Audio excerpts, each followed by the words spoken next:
যশোরেও হামের প্রাদুর্ভাব দেখা দিয়েছে। জানুয়ারি থেকে মার্চ মাস পর্যন্ত আক্রান্ত হয়েছে ২১টি শিশু। যশোর ২৫০ শয্যা জেনারেল হাসপাতাল থেকে বিস্তারিত জানিয়েছেন প্রতিনিধি নজরুল ইসলাম মল্লিক। সারা দেশের মতো যশোরেও হামের প্রাদুর্ভাব দেখা দিয়েছে। আমরা যশোর সদর সহ বিভিন্ন উপজেলায় এ পর্যন্ত ৯০টি স্যাম্পল কালেকশন করেছে স্বাস্থ্য বিভাগ। এর মধ্যে ২১ জন হামে আক্রান্ত হয়েছে।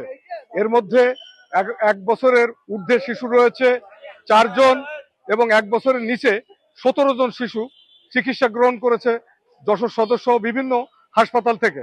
আমি এখন দাঁড়িয়ে আছি যশোরের ২৫০ শয্যা জেনারেল হাসপাতালে।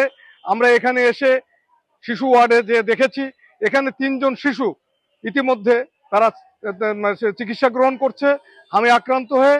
আমরা স্বাস্থ্য বিভাগের সঙ্গে কথা বলেছি, তারা আমাদেরকে যেটা জানিয়েছে যে এটা নিয়ে চিন্তিত হওয়ার কোনো কারণ নাই। তারা এই হামের যথাযথ চিকিৎসা এবং সুরক্ষার জন্য তারা কাজ করে যাচ্ছেন এবং এটা নিয়ে চিন্তিত না হয়ে শিশুদেরকে সুরক্ষা দেওয়ার জন্য তারা বলেছেন। এই ছিল যশোর থেকে হামের সর্বশেষ